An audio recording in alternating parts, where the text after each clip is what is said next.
The Adventures of Huckleberry Finn, written by Mark Twain in 1884. The notice. Persons attempting to find a motive in this narrative will be prosecuted. Persons attempting to find a moral in it will be banished. Persons attempting to find a plot in it will be shot. By order of the author, per G.G., Chief of Ordnance. Explanatory. In this book, a number of dialects are used, to wit, the Missouri Negro dialect, the extremist forms of the backwoods southwestern dialect, the ordinary Pike County dialect, and 4 modified varieties of this last. The shadings have not been done in a haphazard fashion or by guesswork, but painstakingly and with the trustworthy guidance and support of personal familiarity with these several forms of speech.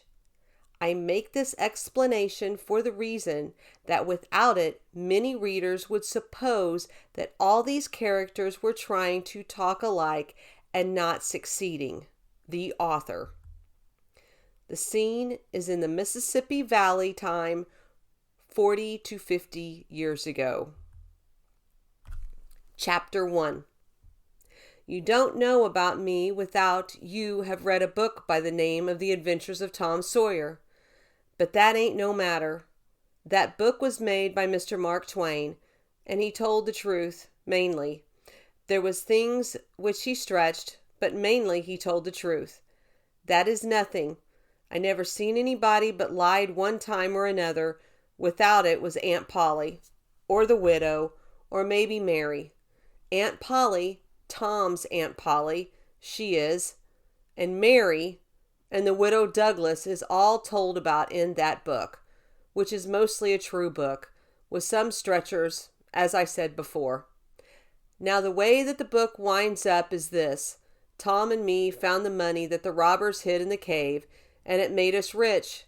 We got $6,000 apiece, all gold.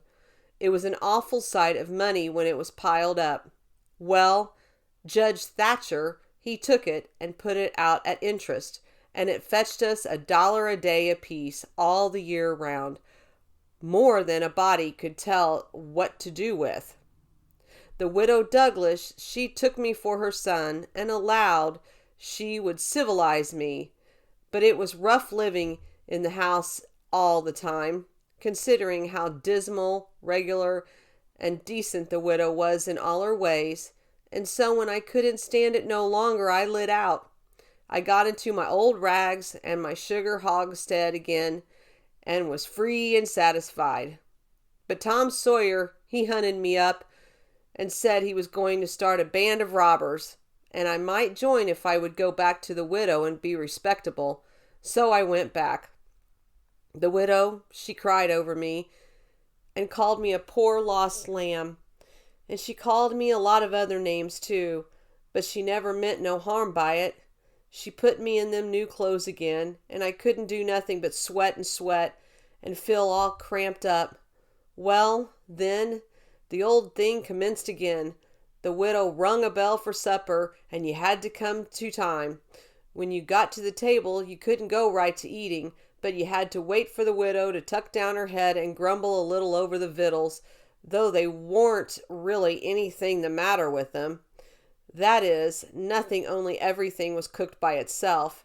In a barrel of odds and ends, it is different things get mixed up, and the juice kind of swaps around, and the things got better. After supper, she got out her book and learned me about Moses and the bulrushers, and I was in a sweat to find out all about 'em.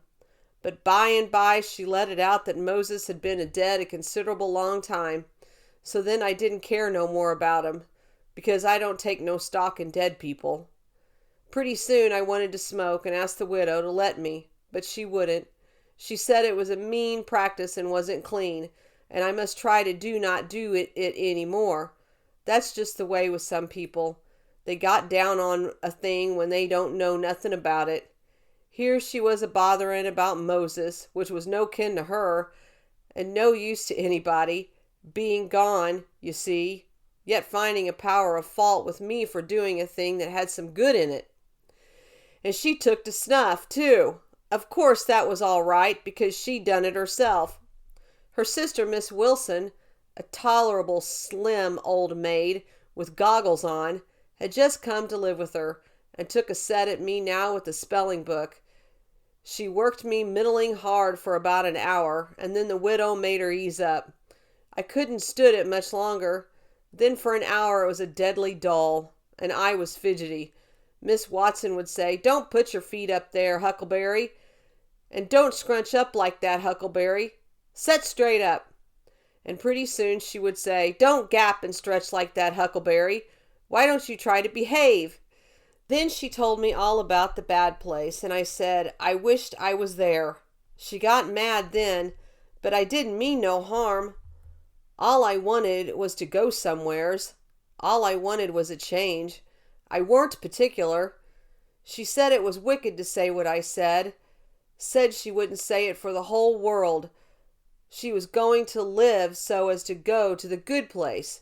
Well, I couldn't see no advantage in going where she was going, so I made up my mind I wouldn't try for it. But I never said so, because it would only make trouble and wouldn't do no good. Now she had got a start, and she went on and told me all about the good place. She said all a body would have to do there was to go around all day long with a harp and sing, forever and ever. So I didn't think much of it, but I never said so. I asked her if she reckoned Tom Sawyer would go there, and she said not by a considerable sight. I was glad about that, because I wanted him and me to be together. Miss Watson, she kept pecking at me, and it got some tiresome and lonesome. By and by they fetched the niggers in and had prayers, and then everybody was off to bed. I went up to my room with a piece of candle and put it on the table. Then I sat down in a chair by the window and tried to think of something cheerful, but it warn't no use. I felt so lonesome I most wished I was dead.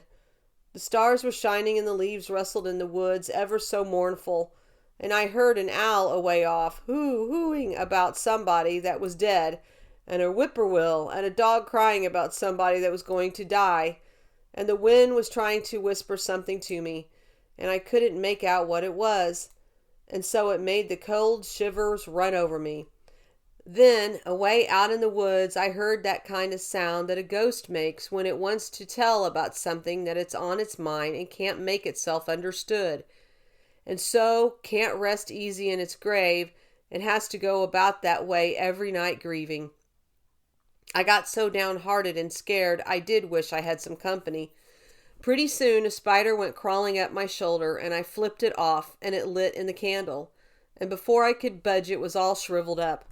I didn't need anybody to tell me that that was an awful bad sign and would fetch me some bad luck. So I was scared and most shook the clothes off of me. I got up and turned around in my tracks 3 times and crossed my breast every time, and then I tied up a little lock of my hair with a thread to keep the witches away. But I hadn't no confidence. You do that when you've lost a horseshoe that you found, instead of nailing it up over the door. But I hadn't never heard anybody say it was any way to keep off bad luck when you killed a spider.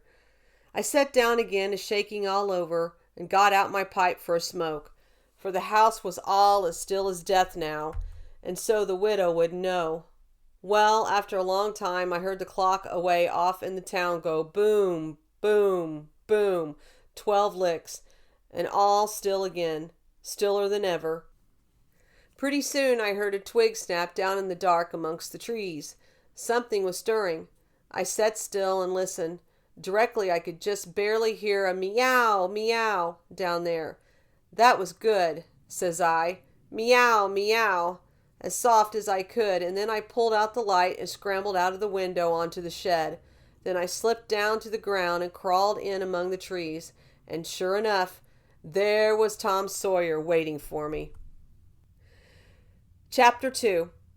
We went tiptoeing along a path amongst the trees, back towards the end of the widow's garden, stooping down so as the branches wouldn't scrape our heads. When we was passing by the kitchen, I fell over a root and made a noise. We scrouched down and laid still. Miss Watson's big nigger named Jim was settin' in the kitchen door. We could see him pretty clear because there was a light behind him. He got up and stretched his neck out and about a minute listening. Then he says, "Who da?" He listened some more. Then he come tiptoeing down and stood right between us. We could have touched him, nearly. Well, likely it was minutes and there weren't a sound, and we all there so close together. There was a place on my ankle that got to itching, but I dashed scratch it, and then my ear began to itch, and next my back, right between my shoulders, seemed like I'd die if I couldn't scratch. Well, I've noticed that thing plenty of times since. If you are with the quality or at a funeral or trying to go to sleep when you ain't sleepy, if you are anywheres where it won't do for you to scratch, why would you itch all over and upwards of 1,000 places? Pretty soon Jim says, "Say, who is you? Why is you? Dog my cast if I didn't hear something? Well, I know what I's going to do. I's going to set down here and listen till I hears it again." So he sat down on the ground betwixt me and Tom. He leaned his back up against a tree and stretched his legs out till one of them most touched one of mine. My nose began to itch. It itched till the tears come into my eyes. But I dasn't scratch. Then it began to itch on the inside. Next I got to itching underneath. I didn't know how I was going to set still. These miserableness went on as much as 6 or 7 minutes, but it seemed a sight longer than that. I was itching in 11 different places now. I reckoned I couldn't stand it more'n a minute longer, but I set my teeth hard and got ready to try. Just then Jim began to breathe heavy. Next he began to snore, and then I was pretty soon comfortable again. Tom, he made a sign to me, kind of a little noise with his mouth, and we went creeping away on our hands and knees. When we were 10 foot off, Tom whispered to me and wanted to tie Jim to the tree for fun, but I said no, he might wake and make a disturbance, and then they'd find out I weren't in. Then Tom said he hadn't got candles enough, and he would slip in the kitchen and got some more. I didn't want him to try. I said Jim might wake up and come, but Tom wanted to risk it. So we slid in there and got 3 candles, and Tom laid 5 cents on the table for pay. Then we got out, and I was in a sweat to get away, but nothing would do Tom but he must crawl to where Jim was, on his hands and knees and playing something on him. I waited, and it seemed a good while. Everything was still and lonesome. As soon as Tom was back, we cut along the path along the garden fence, and by fetched up on the steep top of the hill the other side of the house. Tom said he slipped Jim's hat off of his head and hung it on a limb right over him, and Jim stirred a little, but he didn't wake. Afterwards, Jim said the witches bewitched him and put him in a trance, and rode him all over the state, and then set him under the trees again, and hung his hat on a limb to show who done it. And next time Jim told it. He said they rode him down to New Orleans, and after that, every time he told it, he spread it more and more, till by and by he said they rode him all over the world, and he tired him most to death, and his back was all over saddle boils. Jim was a monstrous proud about it, and he got so he wouldn't hardly notice the other niggers. Niggers would come miles to hear Jim talk about it, and he more looked up to any nigger in that county. Strange niggers would stand with their mouths open and look all over him, same as if he was a wonder. Niggers is always talking about witches in the dark by the kitchen fire, but whenever one was talking and letting on to know all about such things, Jim would happen in and say, "What do you know about witches?" And that nigger was corked up and had to take a back seat. Jim always kept that 5-center piece around his neck with the string, and said it was a charm the devil gave to him with his own hands, and told him he could cure anybody with it and fetch witches whenever he wanted to just by saying something to it. But he never told us what it was he said to it. Niggers would come from all around there and give Jim anything they had just for a sight of that 5-center piece, but they wouldn't touch it because the devil had his hands on it. Jim was most ruined for a servant because he got stuck up on account of having seen the devil and been rode by witches. Well, when Tom and me got to the end of the hilltop, we looked away down the village and could see 3 or 4 lights twinkling. where there was sick folks maybe, and the stars over us were sparkling ever so fine. And down by the village was the river, a whole mile broad, and awful still and grand. We went down to the hill and found Joe Harper and Ben Rogers and 2 or 3 more of the boys hid in the old tank yard. So we unhitched a skiff and pulled down the river 2.5 miles to the big scar on the hillside and went ashore. We went to a clump of bushes, and Tom made everybody swear to keep a secret, and then showed them a hole in the hill, right in the thickest part of the bushes. Then we lit the candles and crawled in on our hands and knees. We went about 200 yards, and then the cave opened up. Tom poked about amongst the passengers and pretty soon ducked under a wall where you wouldn't notice that there was a hole. We went a long, narrow place and got to some kind of a room, all damp and sweaty and cold, and there we stopped. Tom says, "Now, we'll start this band of robbers and call it Tom Sawyer's Gang. Everybody that wants to join has got to take an oath and write his name in blood." Everybody was willing, so Tom got out a sheet of paper that he had wrote the oath on and read it. It swore every boy to stick to the band and never tell any of the secrets. And if anybody done anything to any boy in the band, whichever boy was ordered to kill that person and his family must do it. And he mustn't eat and he mustn't sleep till he had killed them and hacked a cross in their breast, which was the sign of the band. And nobody that didn't belong to the band couldn't use that mark. And if he did, he must be sued. And if he done it again, he must be killed. And if anybody that belonged to the band told the secrets, he must have his throat cut, and then have his carcass burnt up and the ashes scattered all around, and his name blotted off in the list with the blood, and never mentioned again by the gang, but have a curse put on it and be forgot forever. Everybody said it was a real beautiful oath, and asked Tom if he got it out of his own head. He said, "Some of it, but the rest was out of pirate books and robber books, and every gang that was high-toned had it. Some thought it would be good to kill the families of the boys that told the secrets. Tom said it was a good idea, so he took a pencil and wrote it in. Then Ben Rogers said, "Here's Huck Finn. He ain't got no family. What you going to do 'bout him?" "Well, hain't he got a father?" said Tom Sawyer. "Yes, he's got a father, but you can't never find him these days. He used to lay drunk with the hogs in the tank yard, but he hain't been there to these parts for a year or more." They talked it over, and they was going to rule me out, because they said every boy must have a family or somebody to kill, or else it wouldn't be fair and square for the others. Well, nobody could think of anything to do. Everybody was stumped and sat still.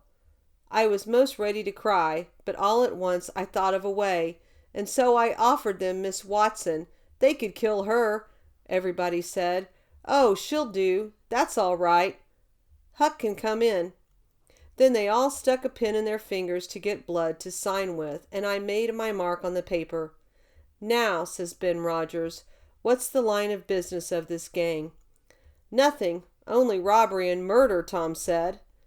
"But who are we going to rob? Houses or cattle or—" "Stuff! Stealing cattle and such things ain't robbery, it's burglary," says Tom Sawyer. "We ain't burglars. There ain't no sorts of style. We are highwaymen. We stop stages and carry on the road, with masks on, and kill the people and take their watches and money." "Must we always kill the people?" "Oh, certainly. It's best. Some authorities think different, but mostly it's considered best to kill them, except some that you bring to the cave here and keep them till they're ransomed." "Ransomed? What's that?" "I don't know, but that's what they do. I've seen it in books, and so of course that's what we've got to do." "But how can we do it if we don't know what it is?" "Why, blame it all, we've got to do it. Don't I tell you it's in the books? Do you want to go to doing different from what's in the books and get things all muddled up?" "Oh, that's all very fine to say, Tom Sawyer, but how in the nations are these fellows going to be ransomed if we don't know how to do it to them? That's the thing I want to get at. Now, what do you reckon it is?" "Well, I don't know, but perhaps if we keep them till they're ransomed, it means that we keep them till they're dead." Now that's something like. That answer. Why couldn't you say that before? We'll keep them till they're ransomed to death, and a bothersome lot they'll be too, eating up everything and always trying to get loose. How do you talk, Ben Rogers? How can they get loose when there's a guard over them ready to shoot them down if they move a peg? A guard? Well, that is good. So somebody's got to set up all night and never get any sleep just so as to watch them? I think that's foolishness. Why can't a body take a club and ransom as soon as they get here? Because it ain't in the book, so that's why. Now, Ben Rogers, do you want to do things regular or don't you? That's the idea. Don't you reckon that the people that made the books know what the correct things to do? Do you reckon you can learn 'em anything? Not by a good deal, no, sir. We'll just go on and ransom them in the regular way. All right, I don't mind, but I say it's a full way anyhow. Say, do we kill the women too? Well, Ben Rogers, if I was as ignorant as you, I wouldn't let on. Kill the women? No, nobody ever saw anything in the books like that. You fetch them to the cave, and you're always as polite as pie to them, and by they fall in love with you and never want to go home any more. Well, if that's the way, I'm agreed, but I don't take no stock in it. Mighty soon we'll have the cave so cluttered up with women and fellows waiting to be ransomed that there's won't be no place for the robbers. But go ahead, I ain't got nothing to say. Little Tommy Barnes was asleep now, and when they waked him up, he was scared and cried and said he wanted to go home to his ma and didn't want to be a robber any more. So they all made fun of him and called him a crybaby, and that made him mad. And he said he would go straight and tell all the secrets, but Tom gave him 5 cents to keep quiet and said we would all go home and meet next week and rob somebody and kill some people. Ben Rogers said he couldn't get out much, only Sundays, and so he wanted to begin next Sunday. But all the boys said it would be wicked to do it on Sunday, and that settled the thing. They agreed to get together and a fixed day as soon as they could, and then we elected Tom Sawyer first captain and Joe Harper second captain of the gang, and so started home. I climbed up the shed and crept into my window just before the day was breaking. My new clothes was all greased up and clayey, and I was dog tired. Chapter 3. A Good Going Over, Grace Triumphant, one of Tom Sawyer's Lies. Well, I got a good going over in the morning from old Miss Watson on account of my clothes, but the widow's, she didn't scold, but only cleaned off the grease and clay, and looked so sorry that I thought I would behave a while if I could. Then Miss Watson, she took me in the closet and prayed, but nothing come of it. She told me to pray every day, and whatever I asked for I would get, but it warn't so. I tried it. Once I got a fish line, but no hooks. It warn't any good for me without hooks. I tried for the hooks 3 or 4 times, but somehow I couldn't make it work. By and by, one day, I asked Miss Watson to try for me, but she said I was a fool. She never told me why, and I couldn't make it out no way. I sat down one time in back of the woods and had a long think about.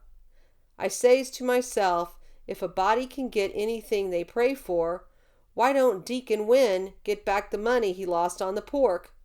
Why can't the widow get back her silver snuff box that was stole? Why can't Miss Watson fat up? No, says I to myself, there ain't nothing in it. I went and told the widow about it, and she said the thing a body could get by praying for it was a spiritual gifts. This was too many for me, but she told me what she meant. I must help other people and do everything I could for other people and look out for them all the time and never think about myself. This was including Miss Watson, as I took it. I went out in the woods and turned it over in my mind a long time, but I couldn't see no advantage about it, except for the other people. So at last I reckoned I wouldn't worry about it any more, but just let it go. Sometimes the widow would take me one side and talk about Providence in a way to make a body's mouth water. But maybe next day Miss Watson would take a hold and knock it all down again. I judged I could see that there was two providences, and a poor chap would stand considerable show with the widow's providence. But if Miss Watson's got him, there weren't no help for him any more. I thought it all out, and reckoned I would belong to the widow's if he wanted me, though I couldn't make out how he was a-going to be any better off than that what he was before, seeing as I no ignorant and so kind of a low-down and ordinary. Pap he hadn't been seen for more than a year, and that was comfortable for me. He used to always wail on me when he was sober and could get his hands on me, though I used to take to the woods most of the time when he was around. Well, about this time he was found in the river drownded, about 12 miles above town, so people said. They judged it was him anyway, and this drownded man was just his size and was ragged and had uncommon long hair, which was all like Pap. But they couldn't make nothing out of the face because it had been in the water so long it warn't much like a face at all. They said he was floating on his back in the water. They took him and buried him on the bank, but I warn't comfortable long before I had happened to think of something. I knowed mighty well that a drownded man don't float on his back but on his face, so I knowed then that this warn't Pap, but a woman dressed up in man's clothes. So I was uncomfortable again.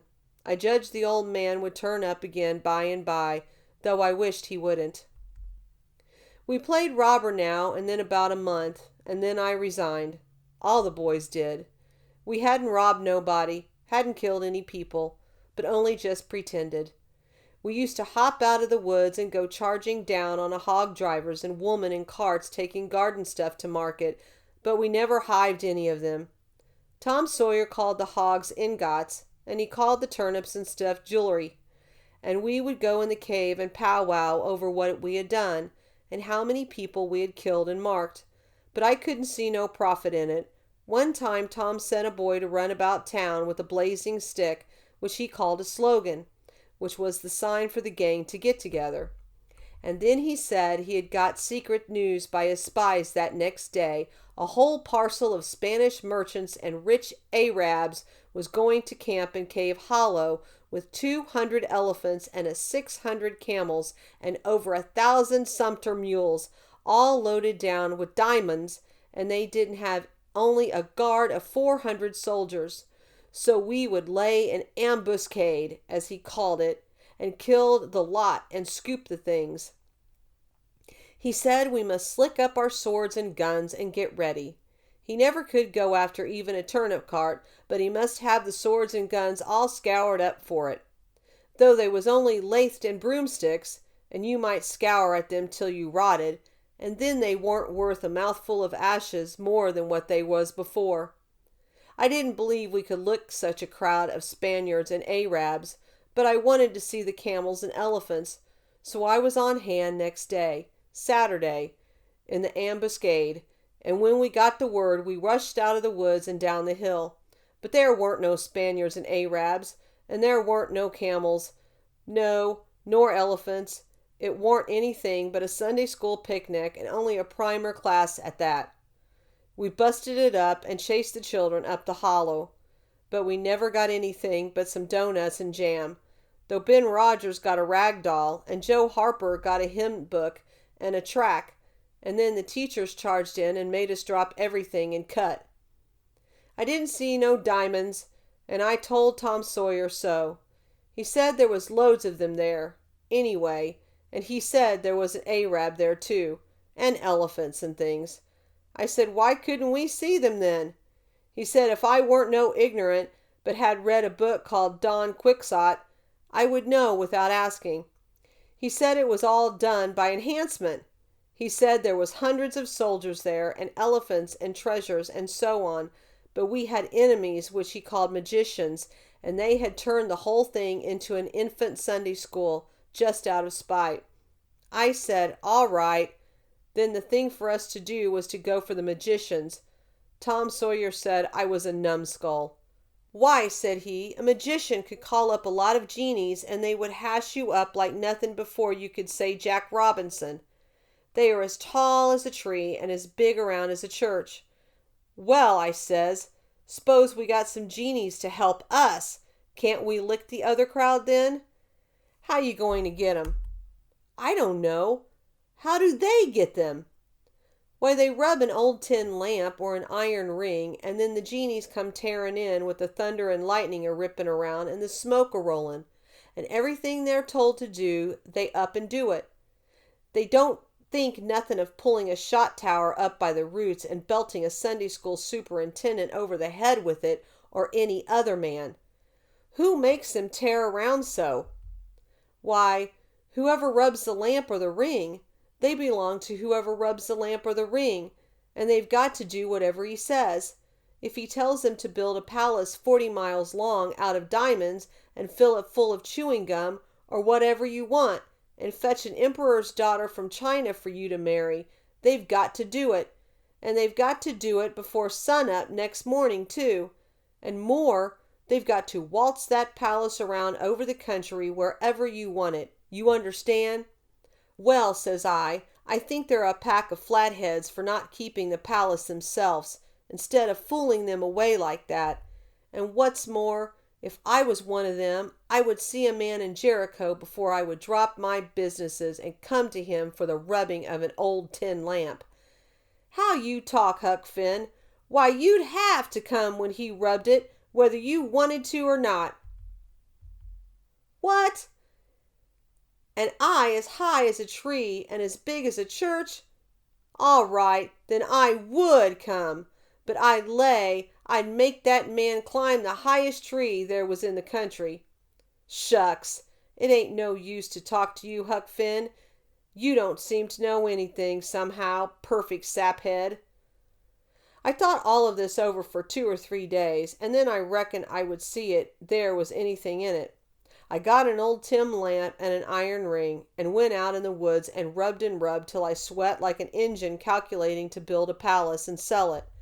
But it warn't no use. None of the genies come. So then I judged that all that stuff was only just one of Tom Sawyer's lies. I reckon he believed in the Arabs and the elephants, but as for me, I think different. It had all the marks of a Sunday school. Chapter 4. Huck and the Judge, Superstition. Well, 3 or 4 months run along, and it was well into the winter now.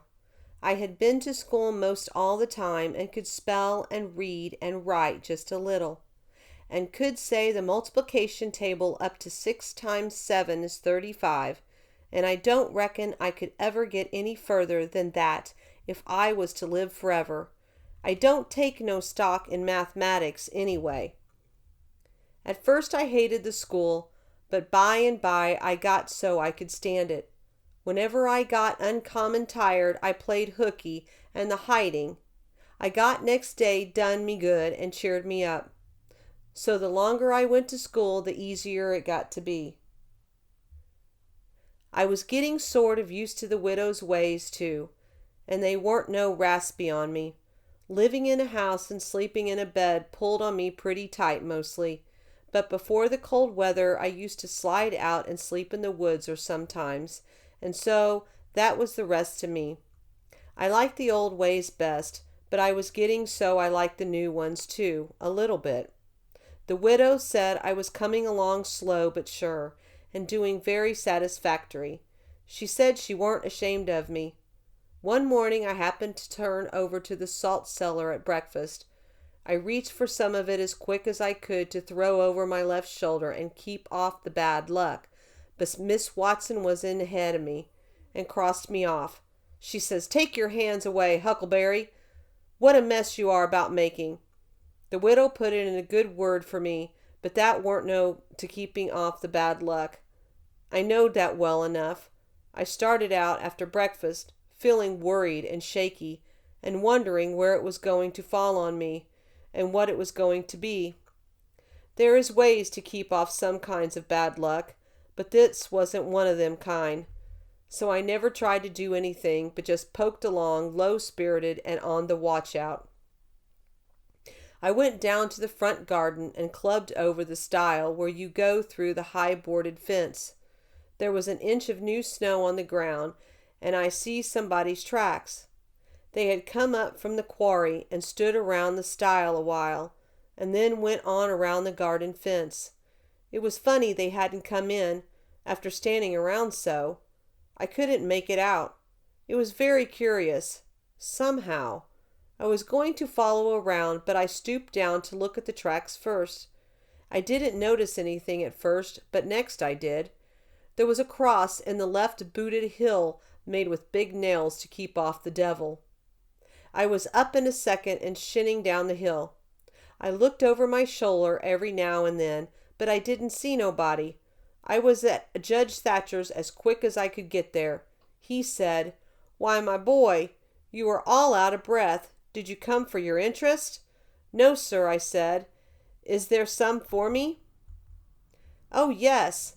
A half-yearly is in last night, over $150, quite a fortune for you. You had better let me invest it along with your $6,000, because if you take it, you'll spend it." "No, sir," I said. "I don't want to spend it. I don't want it at all, nor the $6,000 nother. I want you to take it. I want to give it to you, the $6,000 and all." He looked surprised.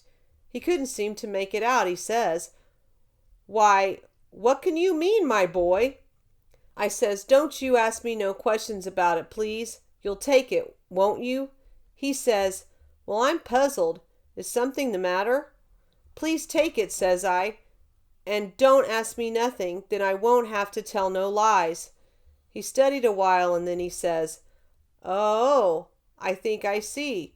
You want to sell all your property to me, not give it. That's the correct idea." Then he wrote something on a paper and read it over and said, "There, you see it says, 'for consideration.' That means I have bought it of you and paid you for it. Here's $1 for you now. Now you sign it." So I signed it and left. Miss Watson's nigger Jim had a hair ball as big as your fist, which had been took out of the fourth stomach of an ox, and he used to do magic with it. He said there was a spirit inside of it, and it knowed everything. So I went to him that night and told him Pap was here again, for I found his tracks in the snow. What I wanted to know was what he was going to do, and was he going to stay?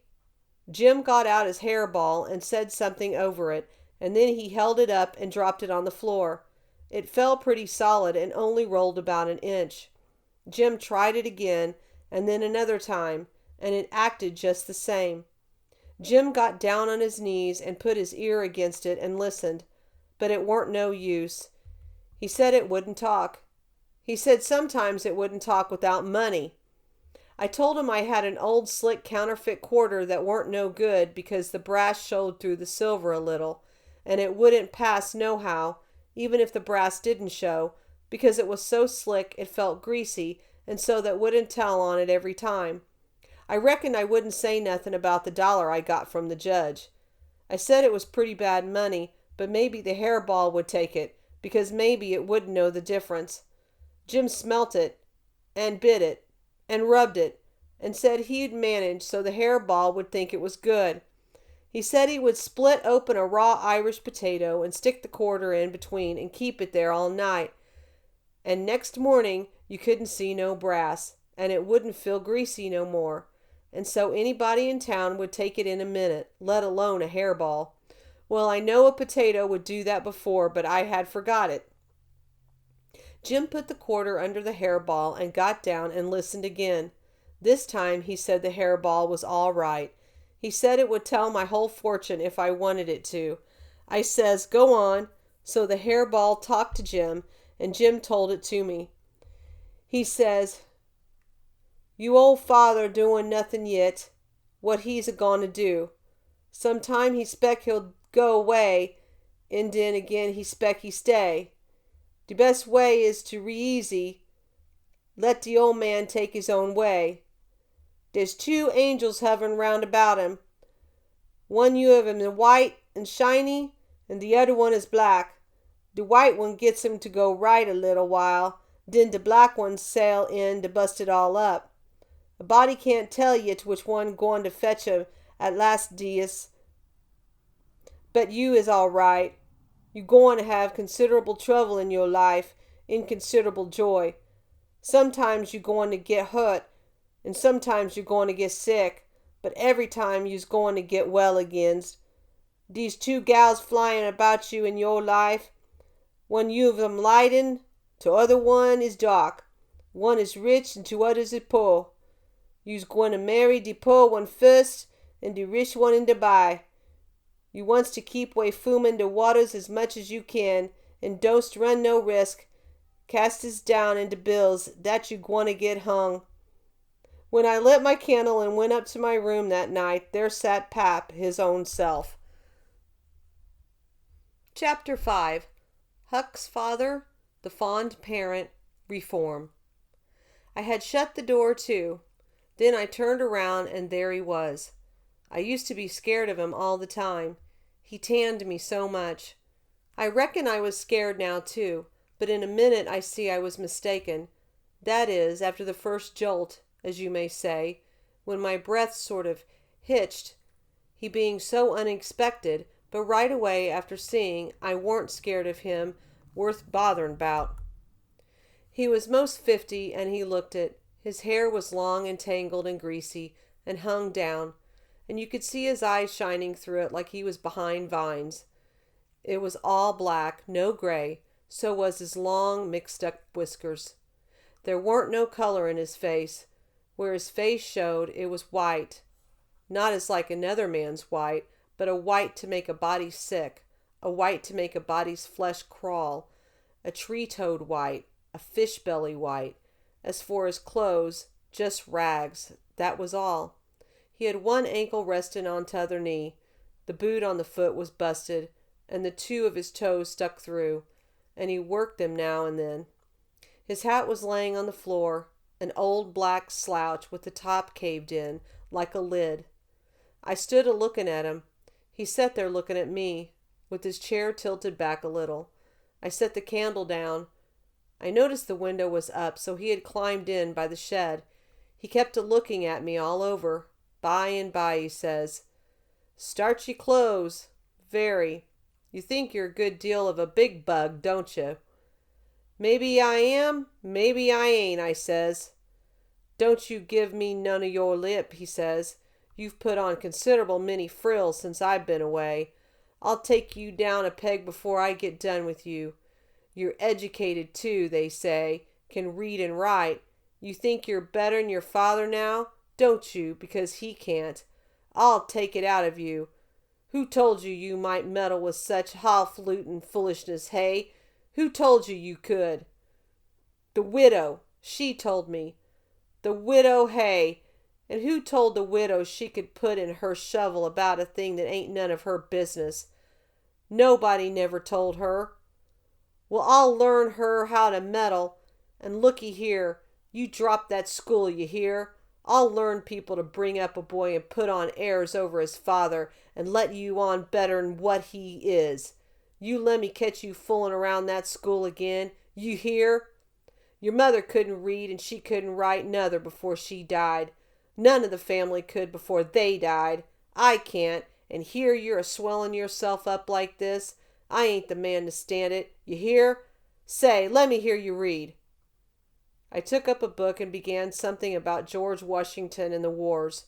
When I read about a half a minute, he fetched the book a whack with his hand and knocked it across the house. He says, "It's so. You can do it. I had my doubts when you told me. Now looky here, you stop that putting on frills. I won't have it. I'll lay for you, my smarty, and if I catch you about that school, I'll tan you good. First you know you'll get religion too. I never see such a son." He took up a little blue and yaller picture of some cows and a boy and says, "What's this?" "It's something they give me for learning my lessons good." He tore it up and says, "I'll give you something better. I'll give you a cowhide." He sat there a-mumbling and a-growling a minute, and then he says, "Ain't you a sweet-scented dandy, though? A bed, and a bedclothes, and a looking-glass, and a piece of carpet on the floor, and your own father got to sleep with the hogs in the tankard. I never seen such a son. I bet I'll take some of those old frills out of you before I'm done with you. Well, there ain't no ends to your heirs. They say you're rich. Hey, how's that? They lie, that's how. Looky here, mind how you gonna talk to me. I'm a-standing about all I can stand now, so don't gimme no sass. I've been in town 2 days, and I han't heard nothing about you being rich. I heard about it all the way down the river, too. That's why I come. You get me that money tomorrow. I want it. I ain't got no money. It's a lie. Judge Thatcher's got it. You get it. I want it. I ain't got no money, I tell you. You ask Judge Thatcher. He'll tell you the same. All right, I'll ask him, and I'll make him puggle, too, or I know the reason why. Say how much you got in your pocket. I want it. I ain't got only $1, and I want that, too. I don't make no difference what you want it for. You just shell it out. He took it and bit it to see if it was good, and then he said he was going to town to get some whiskey, and he hadn't had a drink all day. When he had got out of the shed, he put his head in again and cussed me for putting on frills and trying to be better than him. And when I reckoned he was gone, he come back and put his head in again and told me to mind about that school because he was going to lay for me and lick me if I didn't drop that. Next day he was drunk, and he went to Judge Thatcher's and bully-ragged him and tried to make him give me the money, but he couldn't, and then he'd swore he'd make the law force him. The judge and the widow went to law to get the court to take me away from him and let one of them be my guardian. But it was a new judge that had just come, and he didn't know the old man, so he said the courts mustn't interfere and separate families if they could help it, and he'd druther not take a child away from his father. So Judge Thatcher and the widow had to quit on the business. That pleased the old man till he couldn't rest. He said he'd cowhide me till I was black and blue if I didn't raise some money for him. I borrowed $3 from Judge Thatcher, and Pap took it and got drunk, and went a-blowing around and cussing and whooping and carrying on, and he kept it up all over town, with a tin pan, till most midnight. Then they jailed him, and next day they had him before court, and jailed him again for a week. But he said he was satisfied, and when he was boss of his son, and he'd make it warm for him. When he got out, the new judge said he was going to make a man of him. So he took him to his own house and dressed him up clean and nice, and had him to breakfast and dinner and supper with the family, and was just old pie to him, so to speak. And after supper he talked to him about temperance and such things till the old man cried and said he'd been a fool and fooled away his life. But now he was a-going to turn over a new leaf and be a man nobody wouldn't be ashamed of, and he hoped the judge would help him and not look down on him. The judge said he would hug him for them words, so he cried, and his wife, she cried again. Pap said he'd been a man that had always been misunderstood before, and the judge said he believed it.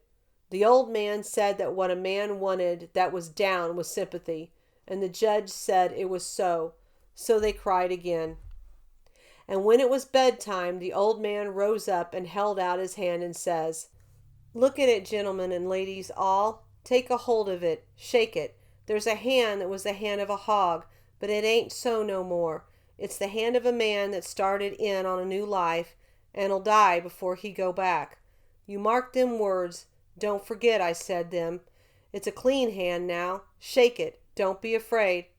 So they shook it one after the other all around and cried. The judge's wife, she kissed it.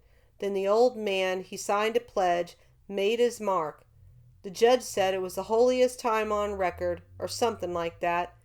Then they tucked the old man into a beautiful room, which was the spare room, and in the night, sometime, he got powerfully thirsty and clubbed out onto the porch roof and slid down a stanchion and traded his new coat for a jog of 40 rod and clubbed back again and had a good old time. And towards daylight he crawled out again, drunk as a fiddler, and rolled off the porch and broke his left arm in 2 places, and was most froze to death when somebody found him after sunup. And when they came to look at that spare room, They had to take soundings before they could navigate it. The judge, he felt kind of sore. He said he reckoned a body could reform the old man with a shotgun, maybe, but he didn't know no other way. Chapter 6. Well, pretty soon the old man was up and around again, and then he went for Judge Thatcher in the courts to make him give up that money, and he went for me, too, for not stopping school. He catched me a couple times and thrashed me, but I went to school just the same, and dodged him or outran him most of the time. I didn't want to go to school much before, but I reckoned I'd go now to spite Pap. That law trial was a slow business. Appeared like they weren't never going to get started on it. So every now and then I'd borrow $2 or $3 off the judge for him to keep from getting a cowhiding.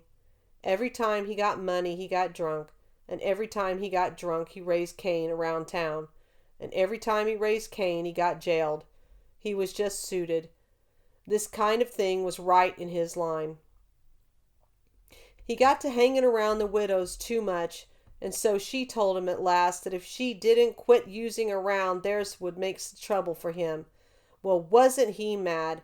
He said he would show who was Huck Finn's boss, so he watched out for me one day in the spring, and catched me, and took me up the river about 3 miles in a skiff, and crossed over to the Illinois shore, where it was woody, and there weren't no houses but an old log hut in a place where the timber was so thick you couldn't find it if you didn't know where it was.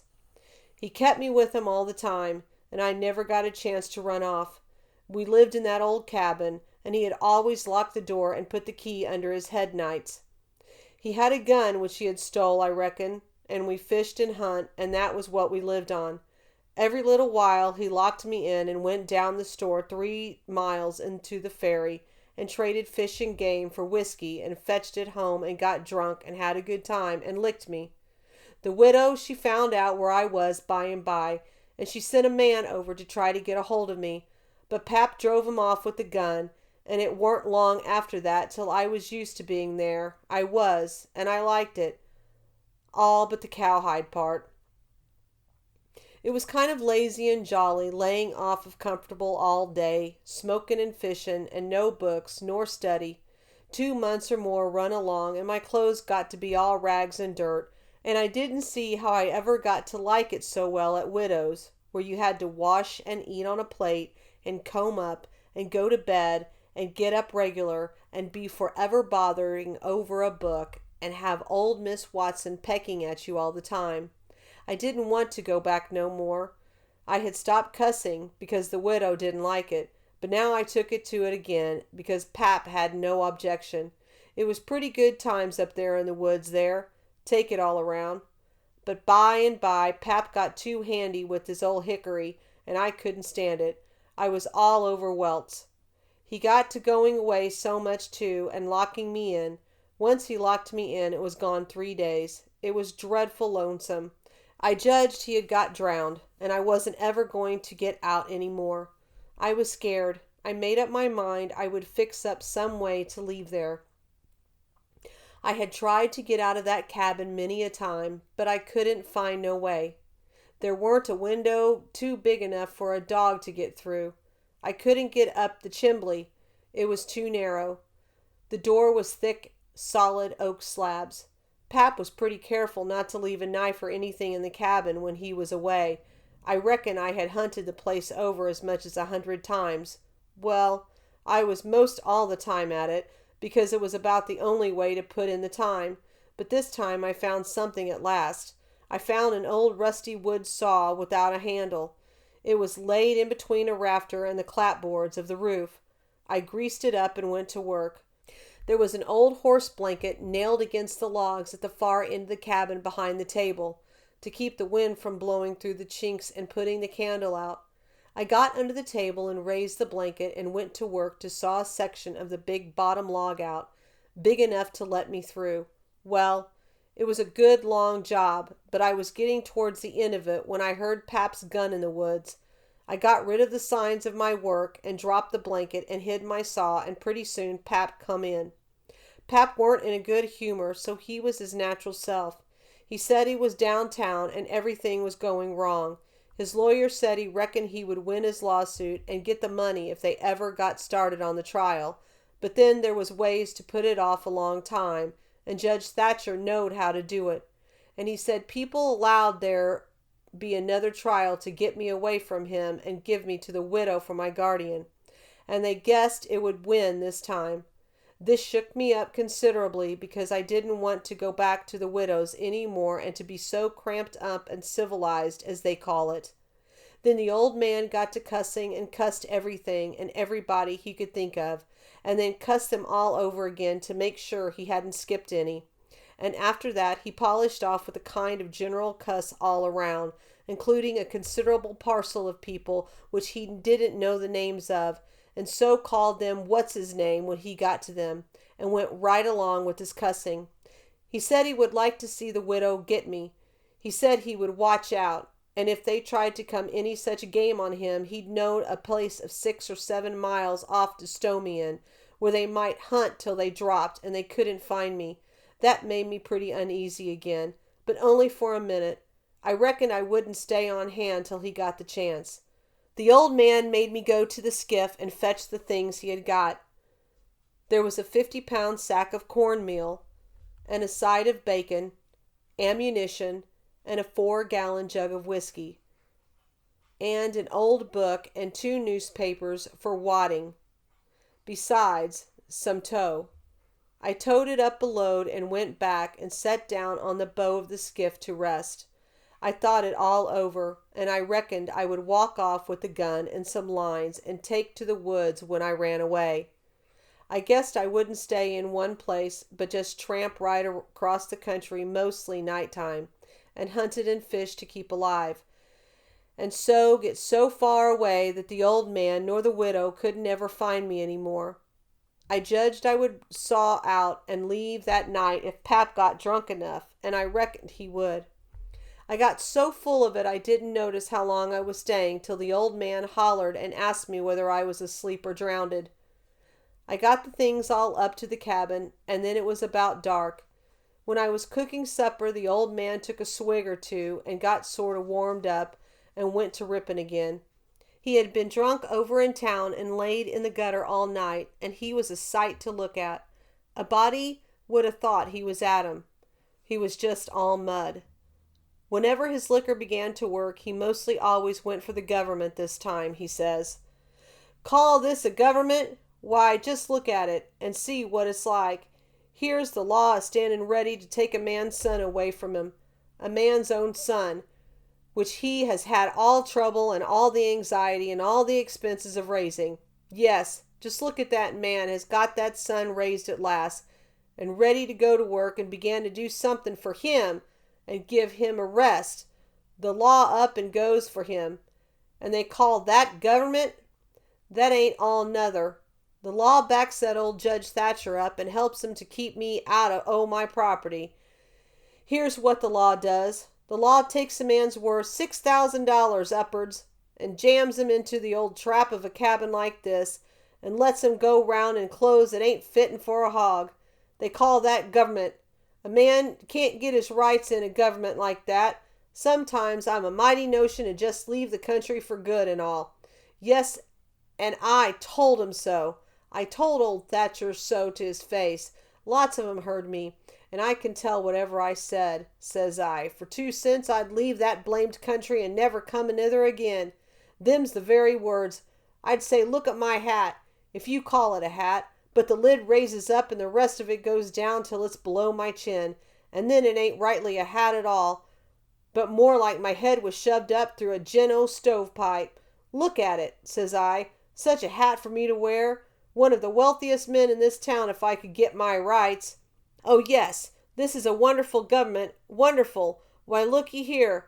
There was a free nigger there from Ohio, a mutlatter most as white man. He had the whitest shirt on as you ever see, too, and the shiniest hat, and there ain't a man in that town that's got as fine clothes as what he had, and he had a gold watch and a chain and a silver-headed cane. The awfulest old gray-headed nabob in the state, and what do you think? They say he was a professor in college, and could talk all kinds of languages, and knowed everything, and that ain't the wust. They said he could vote when he was at home. Well, that let me out. Thinks I, what is the country a comin' to? It was election day, and I was just about to go and vote myself if I weren't too drunk to get there.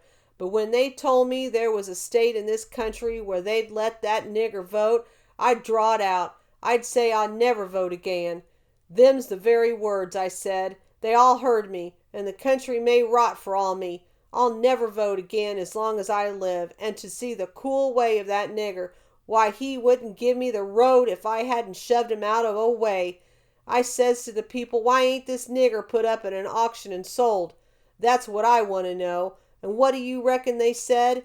Why, they said he couldn't be sold till he'd been in the state 6 months, and he hadn't been there that long yet. There, now that's a specimen. They call that government they can't sell a free nigger till he's been in the state 6 months. Here's a government that calls itself a government, and let it's on to be a government, and think it's a government, and yet got to set stock still for 6 whole months before it can take a hold of prowling, thieving, infernal, white-shirted free nigger, and... Pop was a-going on, so he never noticed where his old limber legs was taking him to. So he went head over heels over the tub of salt pork and barked both shins, and the rest of his speech was all the hottest kind of language, mostly hove at the nigger and the government, though he give that tub some too, all along here and there. He hopped around the cabin considerable, first on one leg and then on the other, holding first one shin and then the other one. And at last he let out with his left foot all of a sudden and fetched the tub a rattling kick. But it weren't good judgment, because that was the boot that had a couple of his toes leaking out of the front end of it.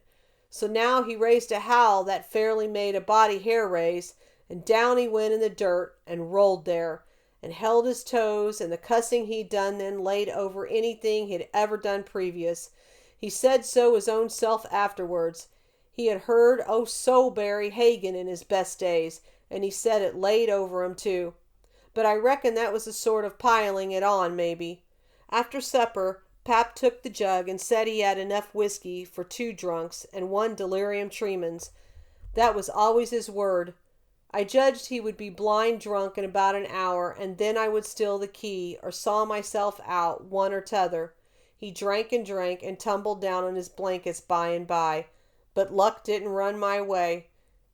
He didn't go sound asleep, but was uneasy. He groaned and moaned and thrashed around this way and that for a long time. At last I got so sleepy I couldn't keep my eyes open, all I could do, and so before I know what I was about, I was sound asleep and the candle burning. I didn't know how long I was asleep, but all of a sudden there was an awful scream and I was up. There was Pap looking wild and skipping around every which way and yelling about snakes. He said they were crawling up his legs, and then he would give a jump and a scream, and say one had bit him on the cheek. But I couldn't see no snakes. He started and run round and round the cabin hollering, "Take him off! Take him off! He's biting me on the neck!" I never see a man look so wild in the eyes. Pretty soon he was all fagged out and fell down panting. Then he rolled over and over wonderfully fast, kicking things every which way and striking and grabbing at the air with his hands and screaming and saying there was devils a hold of him. He wore out by and laid still a while, moaning. Then he laid stiller and didn't make a sound. I could hear the owls and the wolves away off in the woods, and it seemed terribly still. He was laying over by the corner. By and by he raised up and parted way and listened with his head to one side. He says very low, "Tramp, tramp, tramp. That's the dead. Tramp, tramp, tramp.